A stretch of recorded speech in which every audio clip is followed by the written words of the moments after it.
Bismillahirrahmanirrahim. Assalamualaikum warahmatullahi wabarakatuh. Alhamdulillah wassalatu wassalamu ala al-mab'uts rahmatan lil alamin nabiyina Muhammadin wa ala alihi wa sahbihi ajma'in, amma ba'd. Segala puji dan syukur kita senantiasa panjatkan kepada Allah Subhanahu wa taala. Salawat serta salam semoga selalu tercurahkan kepada junjungan kita Rasulullah sallallahu alaihi wasallam beserta para keluarganya, ya, sahabatnya dan juga umat-umatnya yang insyaallah ya istiqomah berada di bawah naungan sunnah beliau hingga yaumil akhir nanti. Tema kita hari ini apa? Judulnya, Bapak-bapak dan ibu-ibu. Ada ibu-ibu enggak? Ada ibu-ibu ya? Alhamdulillah. Ya, Bapak dan Ibu, tema kita hari ini apa? Judulnya 3 pilar pengobatan dalam Islam. Ya, 3 pilar pengobatan dalam Islam. Ya. Kita kalau berbicara terkait pengobatan berarti bagaimana kondisi atau keadaan orang yang diobati, apakah sehat atau sakit? Sakit. Oke. Al-Imam Ibnu Qayyim Al-Jauziyah rahimahullah. Kenal? Penulis kitab apa? Ada Wadawat yang terkenal. Apalagi? Talbis Iblis itu bukan Ibnu Jauzi. Ya. Jadi ada Wadawa, Ighasatul Lahafan. Ya. Kemudian ada lagi kitab yang terkenal lainnya, ya, luar biasa. Tapi yang dikaji, yang sering ikut kajian apa? Ada Wadawa ya. Ada Wadawa. Zadul Ma'ad, ya, ditulis oleh beliau juga. Ya. Ini Al-Imam Ibnu Qayyim rahimahullah itu berkata di dalam kitab Zadul Ma'ad, ya, beliau berkata penyakit itu ada 2 macam. Ya. Pertama penyakit kolbu, ya, penyakit kolbu. Sebabnya apa? Yang pertama adalah syubhat, ya, atau keraguan-raguan. Ya, syubhat atau keraguan-raguan. Yang kedua, sebabnya penyakit kolbu ini. Jadi kolbu ini bisa sakit, ya, yaitu syahwat dan hawa nafsu. Ya, syubhat dan keraguan-raguan. Apa sih syubhat? Sesuatu yang belum jelas, ya, abu-abu. Bagaimana tuntunan ketika menghadapi syubhat? Tinggalkan. Ya, kenapa? Yang halal jelas, yang haram sudah jelas. Tinggalkan. Kembalikan kepada Al-Qur'an dan As-Sunnah. Kita berdiri bersama salafus salih, orang-orang yang terdahulu. Jadi salafus salih itu orang-orang saleh yang terdahulu. Ya, pendahulu kita siapa? Rasulullah sallallahu alaihi wasallam, para sahabat, tabi'in, tabi'ut tabi'in, dan ulama-ulama yang terdahulu. Ya. Kembalikan kepada mereka kaidahnya. Ya. Kemudian syahwat dan hawa nafsu. Ya. Satu contoh penyakit kolbu apa? Hasad. Hasad. Ya, penyakit kolbu. Sebabnya apa? Syahwat dan hawa nafsu. Kenapa? Apa penyebab orang terkena hasad apa? Iri, dengki. Terus kemudian hasad itu artinya apa hasad? Maknanya apa hasad? Kita melihat nikmat orang lain dan kita ingin supaya nikmat itu hilang. Sebabnya adalah kata para ulama, ya, ini bagus kalau misalkan kita mengkaji tazkiyatun nufus. Karena yang kita kejar itu tujuannya adalah apa yang ada di bumi, bukan apa yang ada di langit. Ada yang pernah berebutan lihat bulan? Serius nih saya nanya. Ada yang pernah berebutan lihat matahari? Enggak ada. Kenapa?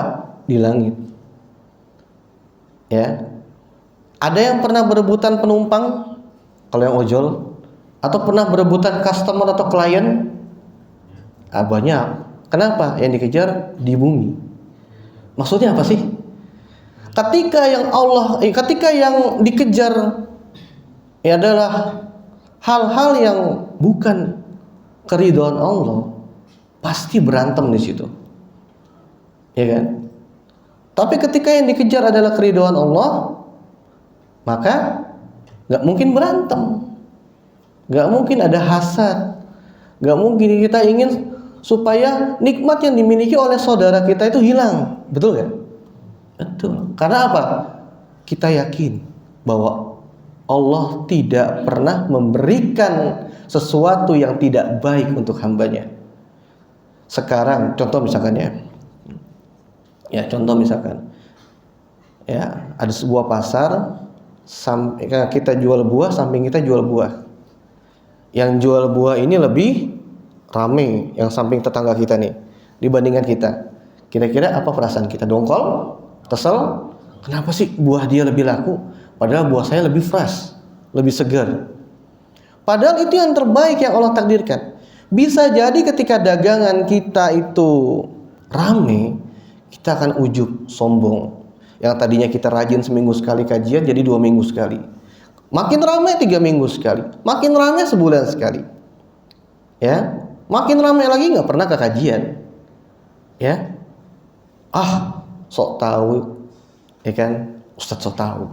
Ya kan yang ngasih rezeki bukan saya, yang ngasih rezeki Allah Subhanahu wa taala. Ketika Allah takdirkan sepi, ketika Allah takdirkan itu memang rezeki kita segitu sekian, ya Allah mengetahui apa yang terbaik untuk hambanya.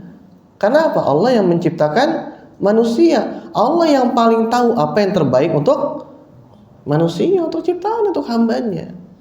Boleh jadi yang Allah nilai baik, atau ya boleh jadi yang kita nilai baik belum tentu menurut Allah baik.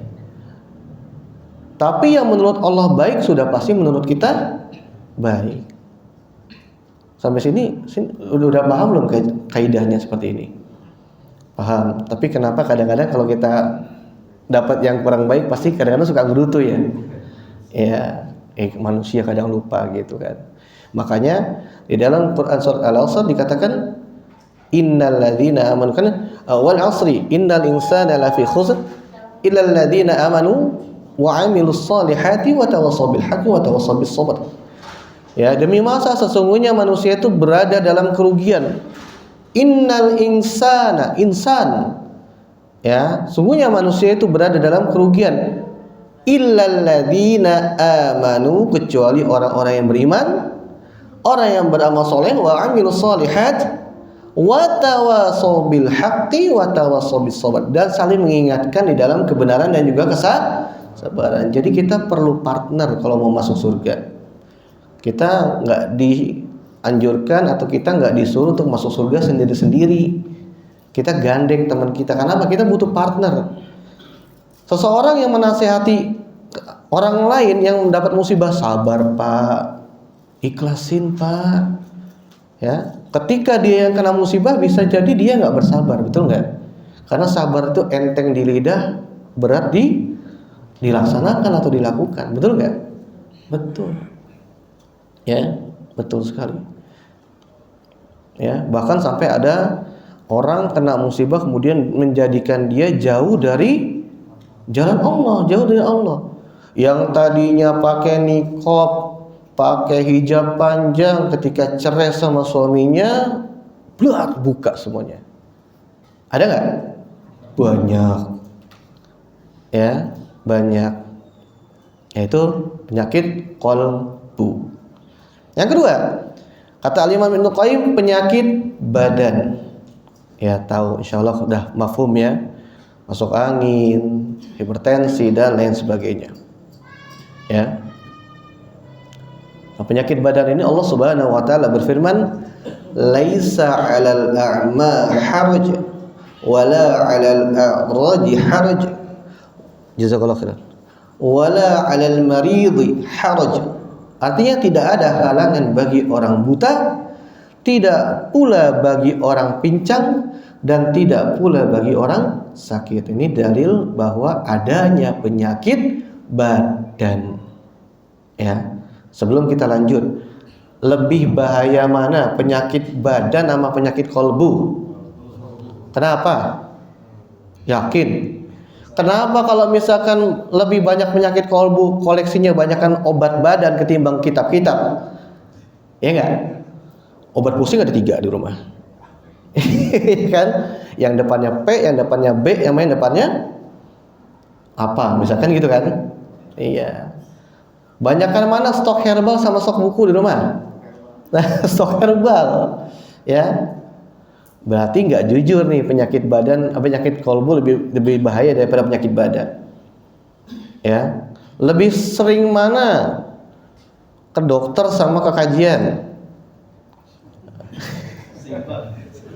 Seimbang, 50-50. Astagfirullahaladzim. Ya, lebih bahaya penyakit kolbu. Kenapa? Penyakit badan mudaratnya mentok sampai ketika orang itu mati. Selesai mati pusing nggak? Nah, hilang, pegel-pegel, asam urat, hilang. Sembuh nggak? Sembuh.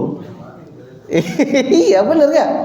Jadi tenang aja bapak-bapak yang punya hipertensi, ya, cuma sampai mati batasnya, ya. Tapi saya doakan semoga sebelum meninggal sembuh. Amin. Ya, kita doakan yang baik-baik. Ya. Yang punya keluhan gula darah tinggi cuma sampai mentoknya sampai mana? Sampai mati. Setelah sudah jadi mayit nggak pengaruh itu gula darah 300. Ya. Nggak pengaruh. Ya. Sedangkan penyakit kolbu mudaratnya sampai yaumul hisab. Antum punya sifat iri, dengki, suuzon, ya, sama saudaranya. Itu siksanya dibawa sampai hari kiamat, hari akhir. Dihisab catatannya nih, si fulan begini nih, si fulanah begini. Betul nggak? Betul. Antum apa penyakit kolbu yang paling sering, yang paling banyak orang lakukan? Dusta. Antum dusta, lalu kemudian lama-lama menjadi pendusta. Karena saking hobi dan sudah mendarah dagingnya dusta, ya. Apakah efek atau mudarat dusta itu berhenti ketika antum meninggal saja? Enggak. Anak istri antum kecemar, itu anaknya si pendusta, ya kan? Terus kemudian nanti dikubur kena siksa karena kena azab kubur karena berdusta. Kemudian nanti di akhirat, ya, pada saat yaumul hisab ada hisabnya dusta nih, sekian. Betul kan? Iya. Makanya yang harus dipentingkan sebenarnya bagaimana cara kita menjaga supaya kolbu kita sehat. Tapi bukan berarti tidak penting nih badan sehat. Kenapa? Karena para ulama salaf, orang-orang salafus salih itu juga sangat aware, sangat perhatian sama yang namanya kesehatan badan, ya. Sampai-sampai Al-Imam Asy-Syafi'i mengatakan al-ilmu ilman, ad-diyan wa abdan. Ilmu itu ada 2, ilmu agama sama ilmu badan, ya. Bahkan kata Al-Imam Asy-Syafi'i di dalam kitabnya Diwan Syafi'i, dalam kitab Diwan Syafi'i itu mengatakan tidak boleh seseorang masuk ke negara di mana tidak ada dokter atau tabib di dalamnya. Ya, kemudian ada juga Al-Imam Asy-Syafi'i perkataan bahwa, ya, ilmu itu ada 2, ilmu badan, ada ilmu agama dan ilmu badan, ya. Tapi sayang sekali para ahlul kitab telah mengalahkan kita. Ada juga Al-Imam Asy-Syafi'i berkata, saya tidak pernah mengetahui ilmu yang lebih penting selain ilmu halal haram, ya, kecuali ilmu tentang badan. Ya, penting. Kenapa? Karena kalau ketika kita badannya sakit, enak nggak ibadah? Enggak, kurang. Kalau sakit kaki tahiyat enak nggak? Enggak, sengkring-sengkring, ya kan? Susah khusyuk, ya enggak? Ya. Baik. Jadi fokus kita sekarang pembahasannya ke kaidah pengobatan badan. Kalau pengobatan kolbu insya Allah sudah ada pembahasannya dengan ustadz-ustadz lainnya. Ya, tinggal dirutinkan saja untuk hadir dan mengkajinya. Nah, sekarang di dalam kaidah pengobatan badan ada 3 prinsip pengobatan di dalam Islam dalam mengobati badan atau dalam pengobatan badan. Ya, masih perkataan dari Al-Imam Ibnu Qayyim rahimahullah di dalam kitab yang sama, Zadul Ma'ad, atau misalkan ada kitab yang dihimpun At-Tibun Nabawi, ya, di situ dikumpulkan kaidah-kaidah pengobatan yang ditulis oleh Al-Imam Ibnu Qayyim. Ya, jadi ada 3. Yang pertama, hifdzul sihah.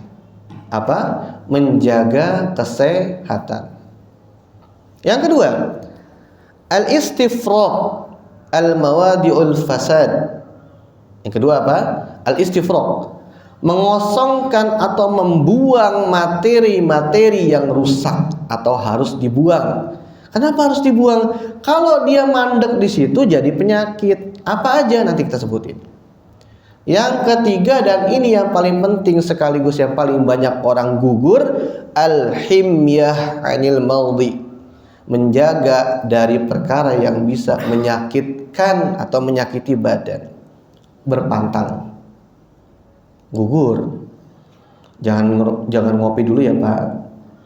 2 hari, 3 hari patuh. 4 hari boleh kali sedikit Bu, ya kan. 5 hari udah nggak apa-apa, aman, udah sembuh gitu kan.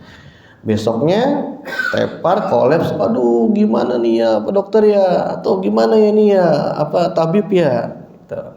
Bapak ngopi ya? Iya. Nah itu gugurnya di situ.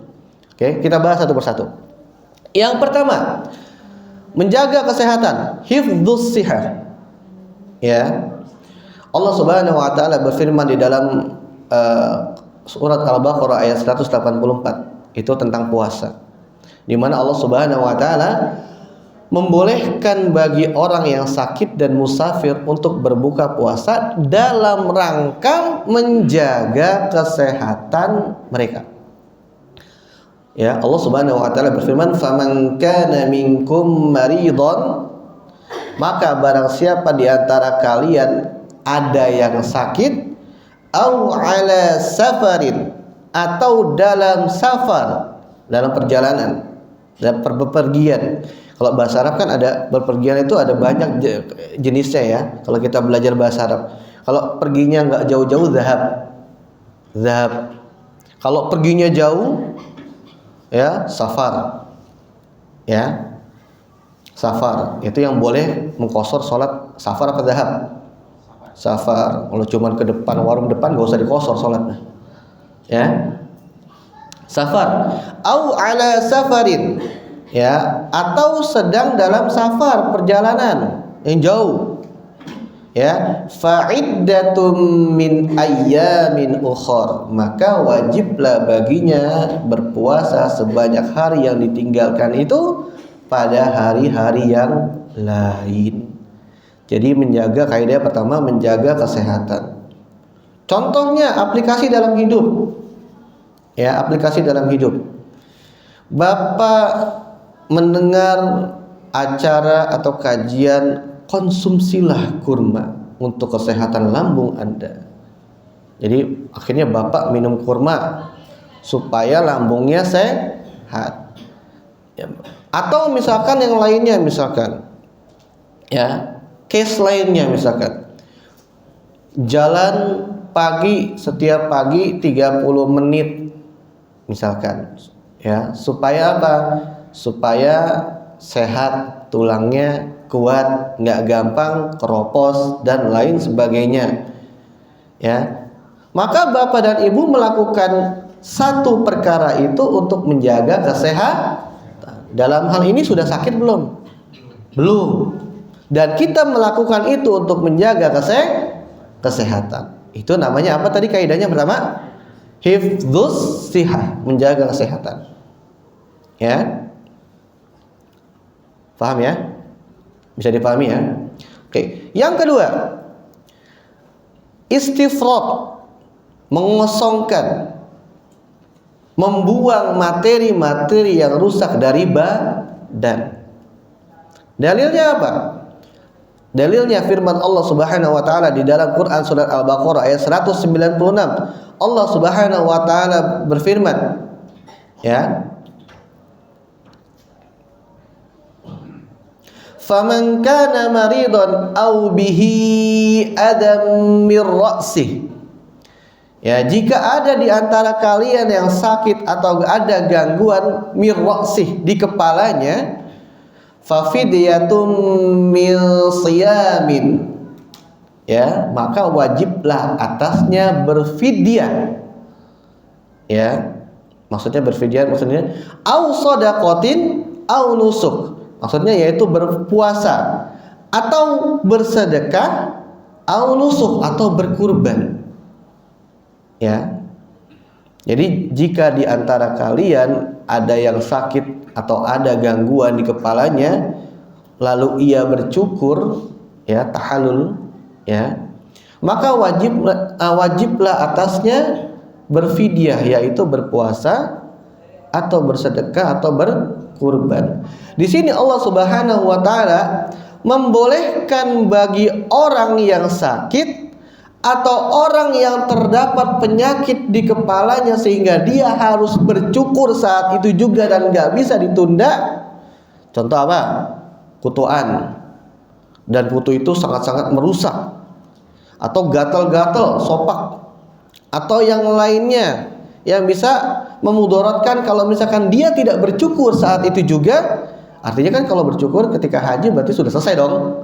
Ya enggak? Kok sepi? Fikih hajinya udah kaji belum? Udah dikaji belum? Belum. Ya, saya doakan semoga Allah memberikan kemudahan bagi kawan-kawan untuk belajar fikih haji. Siapa tahu habis belajar nanti naik haji. Ada yang bayarin, Pak, Bapak pergi haji besok furoda. Siapa yang ngerti, ya kan? Kira-kira ada nggak kemungkinannya? Ada, nggak ada yang mustahil. Kalau Allah sudah berkehendak kun fayakun. Kita balik lagi, ya. Maka dengan dibotaki kepalanya, dibuang rambutnya yang ada itu, ya, maka ketika dibuang rambutnya yang ada, sumber yang menjadi penyebab penyakit itu hilang, keluar dari kepalanya. Ya, bisa berupa darah. Ya kan, kalau misalkan mau bekam di kepala kan berarti kan harus dicukur dulu kan? Iya. Atau misalkan kutu itu sembunyi di balik rambut. Kalau dibotakin maka kutunya itu akan mudah diusir. Ya. Saksi bahasa kita dalam hal ini adalah membuang materi yang rusak. Ya, saksi bahasan ini adalah membuang materi yang rusak. Maka diwajibkan bagi seseorang yang sakit apabila ada materi yang rusak maka wajib dibuang. Kata Al-Imam Ibnu Qayyim di dalam kitab yang sama ada 10 perkara yang apabila dibiarkan tertahan di dalam tubuh maka akan membahayakan tubuh dan menimbulkan penyakit. Apa aja? Saya sebutin. Ya, tapi mengkajinya insya Allah di lain waktu karena panjang. Yang pertama, ya, adamu idzal hajjah, darah apabila bergejolak. Artinya darah yang bergejolak. Ya. Darah apabila bergejolak. Apabila darah itu sudah panas, sudah harus dibuang, dan apabila tidak dibuang maka akan menjadi penyakit, maka itu harus dibuang. Makanya Rasulullah SAW menganjurkan kita untuk berbekam setiap sebulan sekali. Di tanggal berapa? 17, 19, 21. Kenapa? Ada yang tahu rahasianya? Ya, itu kan bulan purnama ya. Ketika bulan purnama, gaya tarik gravitasi ke atas itu kuat sekali, maksimal. Ya. Maka ketika gaya tarik maksimal, racun-racun yang ada di dalam tubuh, darah-darah kotor, darah-darah yang bergejolak itu akan naik ke permukaan. Ketika naik ke permukaan bekam, cus. Maka insya Allah ya tubuh akan terhindar dari penyakit-penyakit yang berbahaya dari jalan darah tersebut. Selain itu, darah yang bergejolak merupakan sumber bersarangnya syaitan. Karena syaitan di antara tempat tinggalnya di dalam manusia, dia tinggal di dalam pembuluh darah manusia. Makanya ketika habis dibekam, tenang kan? Tenang, gampang tidur. Ya, saya sama istri saya kalau misalkan kita lagi ada masalah, kita sharing nih Pak. Ya, kalau lagi ada masalah, saya misalkan lagi ngambek atau misalkan istri saya lagi ngambek, ya, sebenarnya nggak nunggu tanggal sunnah. Ngambek kan nggak mungkin di tanggal sunnah gitu aja. Tapi seringkali di tanggal sunnah itu ngambek. Kenapa? Ketika gaya tarik gravitasi bulan itu maksimal, orang cenderung temperamen, ya kan? Nggak gampang, nggak sabaran. Makanya suruh bekam deh. Ya, kemudian saya ajak, yuk bekam, yuk kita bekam-bekaman. Habis itu tenang, beres masalah. Ya, jadi solusinya kalau misalkan bapak ibu ada yang bermasalah rumah tangganya, ajak bekam. Ya, ajak bekam. Setelah itu kalem, dingin, adem. Ya, iya serius. Ya, diantara rahasianya. Kemudian bekam bagusnya dilaksanakan pada saat cuaca yang paling panas atau waktu-waktu yang panas yang maksimal. Jam berapa? Jam 12, jam 11, jam 1, jam 2 siang. Ya, dan jangan berbekam apabila di malam hari kecuali dia darurat. Kenapa? Kurang maksimal gaya tariknya. Ya. Itu yang pertama, darah apabila bergejolak. Yang kedua, mani apabila meronta atau ingin keluar secara beruntun. Ya. Mani apabila ia meronta atau yang keluar secara beruntun. Apa gejalanya? Syahwat kita tinggi. Itu artinya maninya bergejolak, meronta ingin keluar. Maka harus dikeluarkan. Ya, kalau nggak dikeluarkan jadi apa? Penyakit. Gimana cara meredamnya kalau misalkan nggak mungkin dikeluarkan?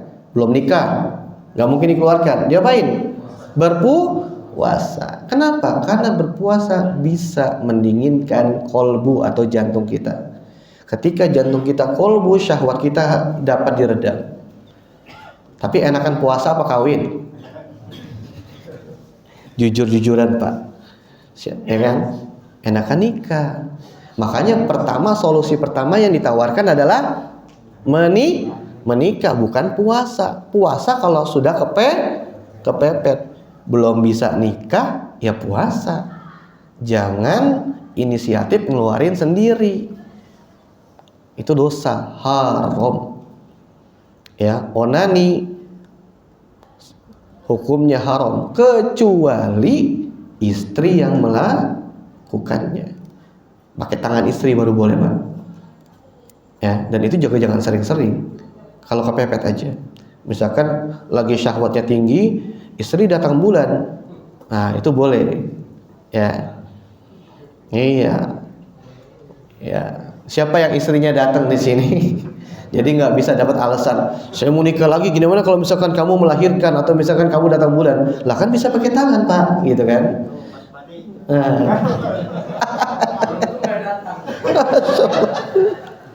Subhanallah, subhanallah. Ya, Ustadz besok lagi kalau ada materi kayak gini bilang-bilang dulu dong, gitu ya. Oke, lanjutkan. Ya, kita bahas sekelebatnya aja. Kapan bagusnya mengeluarkan sperma? Yaitu ada kaidahnya. Bagaimana bahkan kaidah berhubungan badan, posisi yang baik, yang terbaik dalam Islam itu ada aturannya. Ya, ada aturannya. Bagaimana posisi yang terbaik berhubungan badan, waktunya kapan, posisi yang paling buruk gimana? Ada yang tahu nggak posisi yang terburuk untuk berhubungan seksual? Laki-laki di bawah, perempuan di atas. Itu sumber penyakit. Kok bisa? Nanti kapan-kapan kita kaji. Gak cukup waktunya. Ya. Berikutnya, yang ketiga, air kencing, air seni, pipis, urin, ya. Maka ketika ia ingin atau ada sinyal-sinyal untuk segera mengeluarkan urin, keluarkan, jangan ditahan. Ya, keluarkan, jangan ditahan. Yang keempat, tinja, kotoran tinja. Ya, sama hukumnya dengan urin. Apabila ada keinginan untuk mengeluarkan, segera dikeluarkan. Yang kelima, buang angin. Jadi angin yang di dalam, ya kan, ketika angin masuk ke dalam tubuh, ya, kemudian dia tidak dikeluarkan, maka akan menjadi penyakit, kembung, ada stagnasi, hambatan di situ. Ya, maka jangan diketawain kalau ada orang kentut. Cuman yang kentut juga tahu diri, jangan di depan orang lain, gitu kan? Permisi, cari tempat di mana tidak mengganggu orang lain. Terlebih kalau buang anginnya itu luar biasa baunya. Sadar diri, ada adab-adabnya. Yang keenam, al-qa'i itu muntah. Ya. Jadi muntah ini merupakan salah satu dari 5 pembersihan kerongkongan. Jadi ada diare, muntah, mengeluarkan darah, mengeluarkan uap, mengeluarkan keringat. Nah, muntah salah satunya. Di dalam Tibun Nabawi, muntah itu dianjurkan minimal sebulan sekali. Ya, muntah. Gimana caranya? Sodok aja. Disolok, hadok, muntah. Minimal sebulan sekali. Kenapa harus dikosongkan? Ya. Ya. Nah, penjelasan lebih lanjutnya nanti. Panjang itu. Ya. Jangan mendalam-dalam sodok ya, Pak. Ya, cuma sekedar dia gampang muntah aja. Ya. Yang ketujuh, bersin. Ya. Jadi bersin ini merupakan upaya mengeluarkan penyakit. Ya. Sebenarnya merupakan satu upaya pertahanan tubuh. Ini nikmat yang diberikan oleh Allah. Makanya ketika bersin kita dianjurkan untuk mengucapkan hamdalah, syukur. Tapi kalau terlalu banyak bersin, nah ini merupakan salah satu penyakit, berarti sakit. Tapi ketika memang kita memang ada keinginan untuk bersin, tidak boleh ditahan, harus dibersinkan. Ya, mau kita sakit, mau kita nggak sakit, kalau bersin ya bersin. Cuman ya ada adabnya, ditutup supaya cairannya tidak menyebar kemana-mana. Kemudian yang ke-8 yang tidak boleh ditahan adalah tidur. Tidur nggak boleh ditahan. Ngantuk tidur, jangan minum kopi. Ya. Kalau saya ngantuknya pas di jam kerja, ya dievaluasi lagi kenapa bisa ngantuk di jam kerja. Ya, karena malamnya nonton Indonesia lawan siapa misalkan gitu. Jadi paginya ngantuk. Atau karena kelemahan limpa. Biasanya orang-orang dengan kelemahan limpa jam 9 sampai jam 11 suka ngantuk. Ya kan? 9 sampai jam 11 suka ngantuk. Ya, atau tubuhnya terlalu lembab jadi dia gampang dikit-dikit ngantuk. Obesitas, kegemukan itu gampang ngantuk. Ya. Dan tidur pun ada macam-macamnya. Tidur yang disengaja dengan tidur yang enggak disengaja. Maksudnya apa? Ketiduran. Dibahas ini Masya Allah Al-Imam Ibnu Qayyim. Yang mana yang bagus? Tidur disengaja apa tidur tidak disengaja? Tidur disengaja. Ya, setelah kita baca zikir, baca doa, kita tidur. Itu tidur disengaja. Kalau tidur nggak disengaja itu seringkali merupakan penyebab penyakit-penyakit yang memang di situ atau merupakan pertanda penyakit di situ. Ya. Jadi panjang pembahasan tidur ini. Ya, posisi tidur yang bagus, posisi tidur yang buruk, bangun gimana, hikmah doa mau tidur, doa bangun tidur tuh ada. Kenapa kita dianjurkan untuk membaca doa, membaca zikir sebelum tidur tuh ada. Ya. Kemudian yang keberapa sekarang? 9. Belum ke 10 ya? Yang ke-9 lapar. tidak boleh ditahan kecuali ketika disyariatkan untuk ditahan. Ya, jangan jadi alasan, kan lapar nggak boleh nahan, kita nggak usah puasa dong, nggak bisa kayak gitu. Ya, lapar. Dan yang ke-10 adalah haus. Tentu sama dengan kaidah lapar ya. Tidak boleh ditahan ketika memang disyariatkan untuk ditahan. Ya, kecuali ketika disyariatkan ditahan. Kalau nggak ada syariat seperti itu maka nggak boleh ditahan. Ya. Iya, karena ketika kita haus sebenarnya itu merupakan permintaan tubuh, alarm sinyal. Hati-hati nih, kadang-kadang kita kurang peka sama sinyal tubuh. Ya. Oleng sedikit atau pusing sedikit dianggap biasa, dipaksain. Ntar begitu parah, ambruk, sedar, stroke misalkan, atau misalkan kita kolaps misalkan, baru kita sadar, oh iya ya, gitu. Padahal penyakit parah itu tidak datang serta-merta ujug-ujug tiba-tiba, tapi merupakan akumulasi dari keluhan-keluhan ringan. Ya kan? Contoh misalkan orang yang terkena penyakit jantung, awalnya itu pasti ada gangguan susah tidur. Kenapa? Karena jantung, di dalam jantung itu ada kolbu, dan aktivitas tidur merupakan aktivitas kolbu. Tapi kadang kita suka meremehkan, susah tidur mungkin karena ini, susah tidur mungkin karena itu, ya enggak? Padahal itu bisa jadi alarm di situ bahwa jantung antum, jantung bapak atau jantung ibu ini ada masalah di situ, ya kan? Makanya jangan sampai mengabaikan sinyal-sinyal tubuh. Ya, termasuk misalkan pernah nggak merasakan saya lagi pengen makan asin, pernah nggak? Atau lagi pengen makan manis, pernah nggak? Itu sinyal. Ketika antum lagi pengen makan manis, berarti limpa dan lambung antum lagi lemah. Ketika antum lagi pengen makan asin, maka ginjal antum lagi lemah. Ketika antum lagi pengen makan pedas, apa yang lemah? Paru-parunya sedang lemah. Kalau nggak dipenuhi, maka akan terjadi ketidakseimbangan di dalam organ tubuh. Ketika paru-paru sedang menuntut untuk makan pedas, beda ya. Beda antara tuntutan dengan syahwat. Kalau tuntutan sekedar dipenuhi sedikit selesai. Ya. Beda kalau syahwat, kayaknya kurang semangkok. Besok lagi ya. Ini syahwat. Bedakan antara syahwat dengan kebutuhan. Ya. Contoh misalkan, ketika kita lagi pengen makan pedas, itu artinya paru-paru sedang dalam masalah. Ada kelemahan di situ. Kemudian paru-paru mengirimkan sinyal kepada tubuh untuk supaya si tubuh ini makan makanan yang pedas. Ketika nggak dipenuhi, misalkan kantongnya belum gajian, misalkan, ya belum gajian nih, ya kan, makan pedas apa kek, gitu kan. Ntar sabar ya.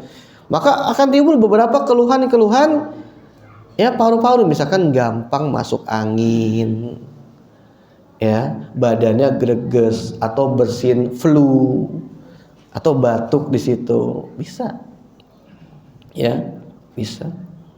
Ya itu jadi kaidah yang kedua, membuang materi yang rusak. Ya tadi kaidah pertama apa? Hifdzus sihah. Yang kedua al-istifraq, membuang. Yang pertama tadi menjaga kesehatan, yang kedua membuang. Yang ketiga tadi apa? Berpantang atau al-himyah. Al-himyah, menjaga diri dari segala yang menyakitkan atau dapat membawa penyakit bagi tubuh. Dalilnya apa? Surat An-Nisa ayat 43. Ya, Allah Subhanahu wa taala berfirman, wa in kuntum mardha. Ya, dan jika kamu sakit, au ala safarin, atau sedang dalam safar, au jaa ahadum minkum minal ghaid, atau datang dari tempat buang air, au lamastumun nisa, atau kamu telah menyentuh perempuan. Menyentuh di sini maksudnya apa? Menyentuh dalam hal menyentuh dengan nafsu. Kan lames, kalau bahasa Arab lames itu nyentuh dengan lembut, pengen sesuatu. Kira-kira pengen apa lagi bapak-bapak kalau misalkan nyentuhnya lembut? Ya kan? Ya. Azan ya? Azan dulu, silakan. Bismillahirrahmanirrahim. Assalamualaikum warahmatullahi wabarakatuh. Alhamdulillah wassalatu wassalamu ala nabiyyina Muhammadin wa ala alihi wa sahbihi ajma'in, amma ba'd. Kaidah yang ketiga, tadi kita sampai dalilnya. Kaidah yang ketiga yaitu al-himyah, yaitu menjaga diri atau berpantang dari segala yang menyebabkan atau menambah sakit. Ya. Lebih sering diartikan sebagai berpantang dari segala yang memang menambah kadar sakit atau menambah parah sakitnya. Dalilnya apa? Allah Subhanahu wa taala berfirman di dalam Quran surat An-Nisa ayat 41, "Wa in kuntum mardha," dan jika kamu sakit, au ala safarin, atau safar, au jaa ahadum minkum minal ghaid, ya, atau datang dari tempat buang air, maksudnya toilet mungkin atau semacamnya, au lamastumun nisa, atau menyentuh perempuan dalam artian menyentuh dengan syahwat, dengan ingin dengan keinginan atau dengan maksud untuk menggaulinya, ya. Falam tajidu ma'an, kemudian kamu tidak mendapati air, ya, fatayammamu sa'idan thayyiban, ya, maka bertayamumlah kamu dengan tanah yang baik, ya. Famsahu biwujuhikum wa aydikum, ya, sapulah mukamu dan tanganmu. Innallaha kana afuwan ghafura, ya, sesungguhnya Allah Maha Pemaaf lagi Maha Pengampun, ya. Jadi di ayat ini Allah Subhanahu wa taala ya membolehkan bagi orang yang sakit, ya kan? Tadi wa in kuntum mardha, ya, membolehkan bagi orang yang sakit itu untuk mengganti penggunaan air dengan tanah atau debu yang suci untuk mengganti wudu atau untuk bersuci. Ya, kenapa? Sebagai antisipasi agar tidak menambah sakit kalau misalkan nanti kena air. Ya. Dan ini mengisyaratkan agar kita selalu mengantisipasi segala yang mengakibatkan diri kita sakit. Ya, baik dalam diri sendiri maupun dari luar datangnya. Ya. Dan Allah Subhanahu wa taala itu menuntun hamba-hambanya, ya, kepada 3 kaidah dan tuntunan ini. Aplikasinya apa? Ketika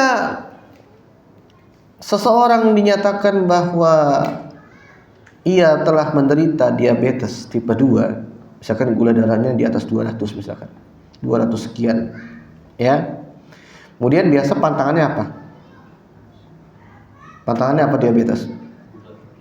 Gula pasir, terus nasi, ya, dan lain sebagainya, ya. Maka seorang penderita diabetes jangan mengkonsumsi itu, ya, dan mengkonsumsi tadi bahan nasi, gula pasir, dan hal-hal yang bisa menyebabkan sakitnya tambah parah. Ketika seorang yang menderita hipertensi, tekanan darah tinggi, nah ini bentar lagi kan Idul Adha nih, ayo, tekanan darahnya tinggi 150 sekian atau sampai 190 sekian, kemudian dipantang makan kambing, maka jangan sekali-kali ia mendekati atau menyentuh atau memakan daging kambing. Supaya apa? Tidak menambah sakitnya. Ini kaidah al-himyah. Ketika seseorang memiliki gangguan jantung, kemudian ia dipantang untuk minum kopi, maka seharusnya apa? Jangan minum kopi, bukan cari celah. Boleh kali kalau sedikit. Ketika seseorang telah divonis mengalami gangguan sakit, misalkan TBC atau TB paru atau penyakit apapun itu, kemudian dipantang untuk merokok, ini ada yang nggak banyak yang setuju nih. Enggak ya, insyaallah. Maka jangan merokok. Jangan jadi alasan orang kampung aja, orang desa dulu merokok, umurnya panjang-panjang. Nah masalahnya bapak orang kota gitu loh saya. Pertama, dan yang kedua, orang desa geraknya dibandingkan orang kota itu berbeda. Kalau mau apple to apple, samain apple to apple. Kerjanya, makanannya, gaya hidupnya, tempat tinggalnya. Nah, di sana gunung, di sini gedung. Ya enggak? Di sana delman, di sini mikrolet. Ya kan beda. Delman polusinya paling kotorannya. Kalau mikrolet asapnya. Ada orang kena TBC karena kotoran kuda? Enggak ada kan? Ada kena TBC karena terlalu sering di jalan karena menghirup asap kendaraan? Ada. Itu aja udah beda. Makanya jangan apple tuh jangan disamakan. Kalau mau disamakan harus apple to apple, harus sinkron, sama. Itu baru namanya proporsional, baru namanya adil. Ya, jadi 3 kaidah ini ya yang memang harus dipegang. Ustaz, gimana kalau misalkan dia nggak mau dipantang? Ya sekarang gini, kalau di saya ketika ada yang berobat atau saya praktek, kemudian saya pantang, kemudian pantangan itu dilanggar, saya kasih batas 2 kali. 2 kali dilanggar, saya bilang bapak besok nggak usah datang lagi. Kenapa Ustaz? Bapak aja nggak bisa nolong diri bapak sendiri, terus saya suruh nolong diri bapak, ya. Sedangkan saya ini hanya seorang tabib, seorang sinse, seorang dokter tradisional misalkan, di mana apa yang saya lakukan hanya sebatas ikhtiar, bukan memberikan kesembuhan, betul nggak? Betul. Karena yang menyembuhkan siapa? Allah. Wa idza maritu fa huwa yashfi, kan gitu kan? Kita hanya ikhtiar. Ya. Maka ketika Bapak tidak bisa menolong diri Bapak sendiri, lalu bagaimana dengan saya, kan gitu. Sekarang gini, perjanjian terakhir, sanggup nggak? Oh saya nggak sanggup. Ya sudah, Bapak silakan cari tabib atau dokter lain. Tegas. Kenapa? Jangan sampai kita dipusingkan gimana caranya dia sembuh, tapi dia sendiri nggak mau pusing gimana caranya dia sembuh. Ya, itu. Kemudian ada pertanyaan juga misalkan, apakah kaidah ini hanya untuk pengobatan badan, hanya untuk penyakit badan dan juga tidak bisa untuk penyakit kolbu? Sebenarnya kaidahnya bisa. Yang pertama hifdzus shihah. Ya, saya ambil contoh real. Ya, satu aja. Nanti yang lainnya bisa menyinkronkan dengan kondisi kehidupan masing-masing. Hifdzus shihah, menjaga kesehatan kolbu. Senantiasa berhusnuzon dengan saudara kita. Oh, kok dia tadi buru-buru sih nggak sholat sunnah? Oh, kok dia nggak ngelanjutin kajian sih? Kenapa itu? Pulang. Husnuzon. Jaga kesehatan atau kewarasan kolbu kita. Oh, mungkin ada tamu di rumahnya. Oh, mungkin galon habis, gas habis, dia nggak ada yang beli karena istrinya nggak bisa naik motor, warungnya jauh. Husnuzon, oh token bunyi tinggal 1.000, ya kan? Oh misalkan anaknya sedang sakit, berikan 1.000 uzur kalau bisa, ya. Karena dengan memberikan uzur, dengan berhusnuzon, sebenarnya siapa yang untung? Dia atau kita? Dia atau kita? Kita. Capek nggak suzon? Capek. Kita nyari celah buat menjatuhkan dia. Kita memikirkan orang yang nggak memikirkan kita. Iya nggak?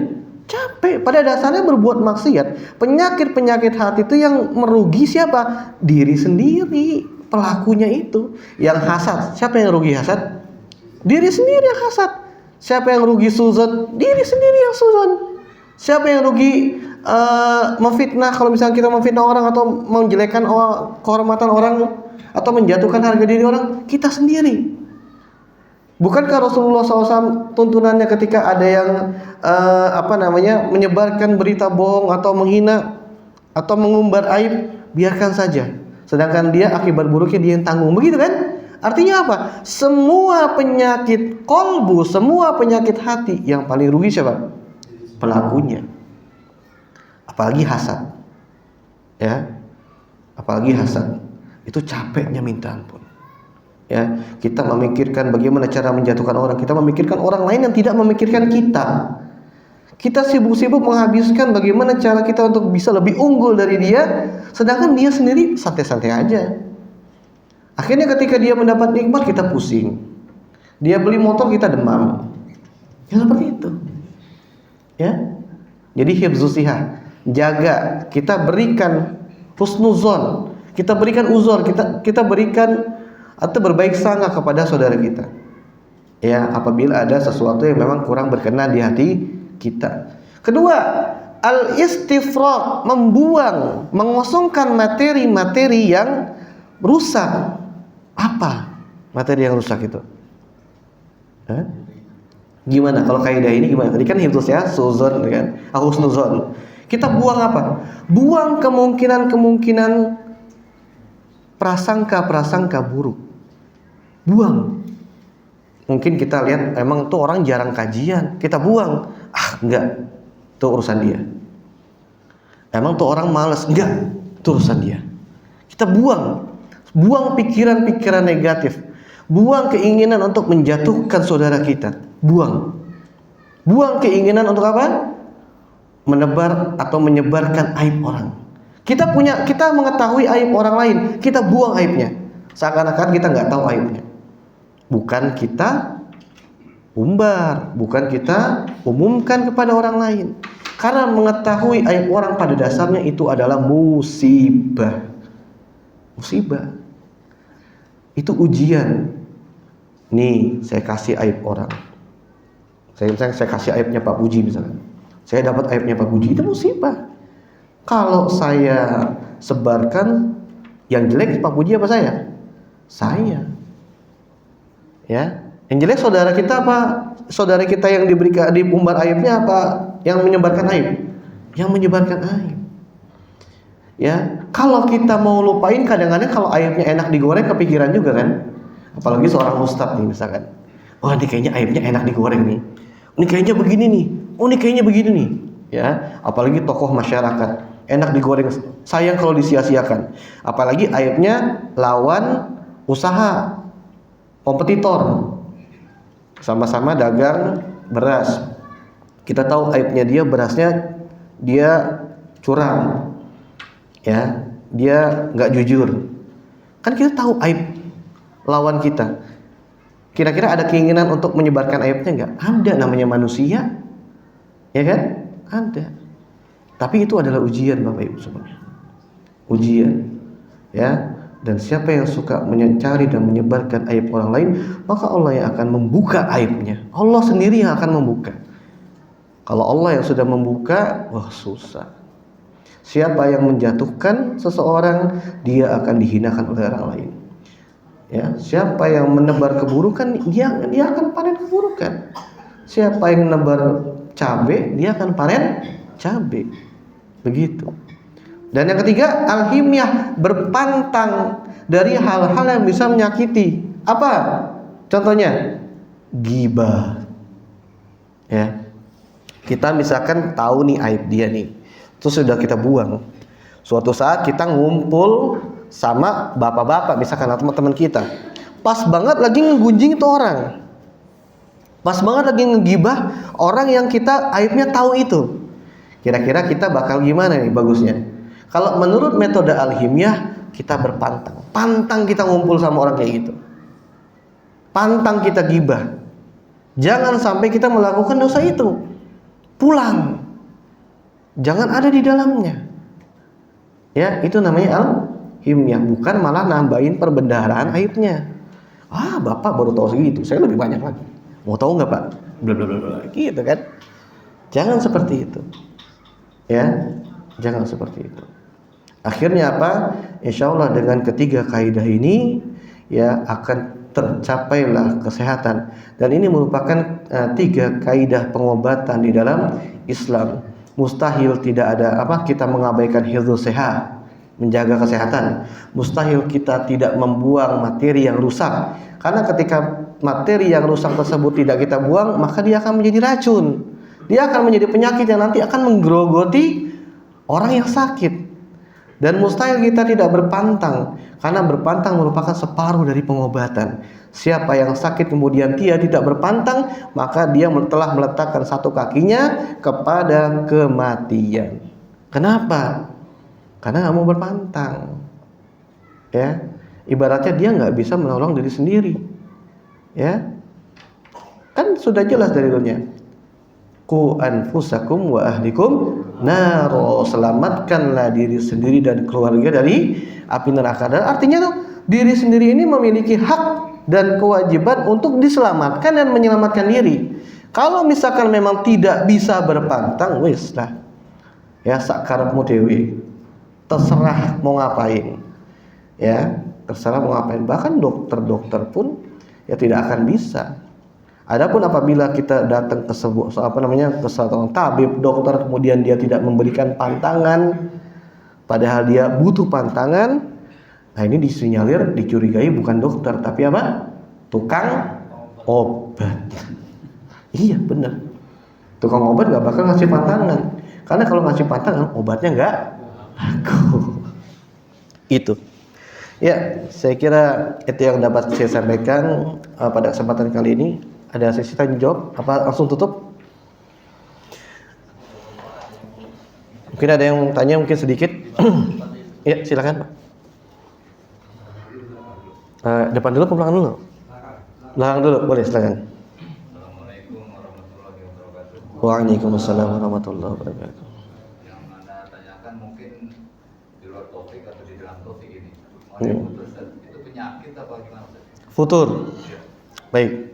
Kaidah Ahlussunnah mengatakan bahwa iman bertambah dengan amal soleh dan berkurang dengan kemaksiatan. Artinya ketika datang futur berarti sebabnya apa? Maksiat. Maka dari itu sudah jelaslah bahwa futur ini merupakan penyakit, musibah. Bisa penyakit, bisa musibah. Sumbernya dari mana? Tadi penyakit kolbu sumbernya dari mana? Syubhat atau keraguan-raguan, syahwat dan hawa nafsu. Sumbernya cari aja di sini. Kenapa Bapak bisa futur? Oh, karena syubhat. Atau kena syahwat. Maksiat masuk jalur mana? Bisa keduanya. Tapi seringkali masuk jalur syahwat. Seperti itu. Wallahu a'lam.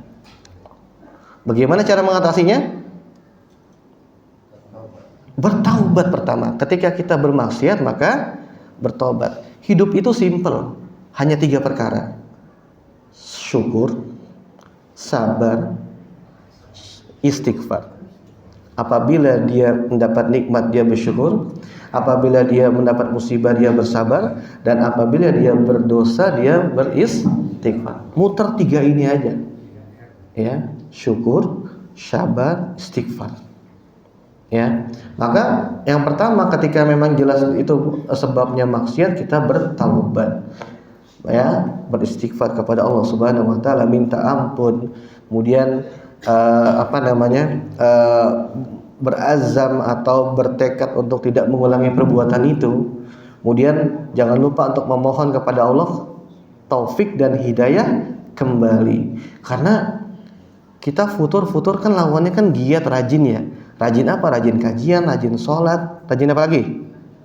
Rajin baca Quran, rajin ibadah. Apa yang membuat kita bisa beribadah? Apa yang membuat kita bisa beribadah? Hidayah. Bukan karena harta kita, bukan karena tenaga kita, bukan karena kecerdasan kita, bukan karena kegagahan kita, bukan karena apa yang kita punya, tapi karena hidayah. Jadi pada dasarnya kita itu hidup di dunia ini tuh nggak punya apa-apa, betul nggak? Betul. Maka jangan terlalu kecewa ketika kita kehilangan sesuatu. Mana ada orang yang nggak punya apa-apa kecewa kalau kehilangan? Ya, tukang parkir coba lihat. Ya, datang motor parkir di situ, diambil sama yang punya, kira-kira dia nangis nggak? Enggak kan? Iya. Gitu ya. Jadi kiatnya apa? Bertobat ya, kemudian mohon kepada Allah kembali hidayah. Kemudian perbanyak amal soleh, karena amal soleh ini bisa menambah semangat kita, meningkatkan kualitas amal soleh kita. Insyaallah. Ada lagi? Ya, silakan. Waalaikumsalam warahmatullahi wabarakatuh. Tadi kan disebutkan kita tidak boleh anak pada saat Hmm. yang disyariatkan. Baik. Gimana pendapat Ustaz tentang intermittent fasting? Baik. Kenapa kita harus melakukan intermittent fasting? Salah satu tujuannya yang buat diet. Buat diet.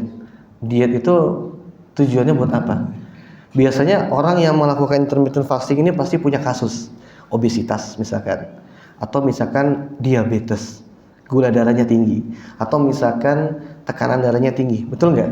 Pasti ada maksud yang diincar, atau misalkan memang untuk memperindah tubuh gitu kan. Nah, pada dasarnya sesuatu yang dilakukan untuk memperindah tubuh atau untuk seperti tadi intermittent fasting itu masuk ke dalam kaidah yang tiga ini. Ya, masuk ke dalam kaidah tiga ini. Gula darah tinggi, kita harus IF, intermittent fasting. Supaya apa? Supaya gula darahnya tidak naik, tidak tinggi. Mekanismenya gimana? Kenapa gula darah bisa tinggi? Ada dokter nggak di sini? Nggak ada. Oke, jadi mekanismenya gini. Glukosa yang masuk ke dalam tubuh lewat gula pasir, lewat karbo, misalkan nasi, roti dan lain sebagainya, itu masuk ke dalam tubuh. Glukosa itu sumber energi. Orang kota sering gerak apa jarang gerak? Jarang gerak. Glukosa masuk banyak, itu harusnya dipakai buat beraktivitas, tapi dia rebahan mulu, atau kurang gerak, atau kurang aktivitas. Akhirnya glukosa itu numpuk di dalam tubuh, kemudian mempengaruhi gula darah. Nah, kemudian gimana caranya supaya gula darahnya ini tidak tinggi? Ya, ada dua. Pertama, glukosanya dibuang dengan cara memperbanyak berolahraga. Yang kedua, dijaga supaya glukosanya tidak berlebihan, maksudnya dengan cara intermittent fasting. Jadi intermittent fasting ini masuk kaidah 1 2 3. 3 2 1. 3. Kan berpantang. Iya kan? Kalau misalkan olahraga, kita tahu nih, kita gula darahnya tinggi, kemudian kita makannya banyak, ya kan? Saya mau mantang nasi nggak bisa, soalnya saya mau makan roti, kantong saya jebol, misalkan gitu kan? Saya mau makan kentang mahal, ya kan? Akhirnya kalau saya sok-sokan ganti karbo, akhirnya gula darah saya turun, tapi dompet saya kering, gitu kan? Nah, akhirnya gimana? Ya udah, terpaksa kita makan nasi, kita buang glukosa itu dengan olahraga dan banyak beraktivitas. Ya, ini kaidah 1 2 3. 2, kita buang yang rusak. Kita buang yang menjadi sebab penyakit. Gitu. Insyaallah ya, jawab ya. Baik. Ada lagi? Ya, silakan. Waalaikumsalam. Apa bedanya hipertensi kecapean sama pikiran, Ustaz? Bahaya mana, Ustaz? Bahaya kecapean atau pikiran gitu. Kecapean bisa jadi pikiran, pikiran juga capek lama-lama gitu kan. Setuju nggak? Setuju kan?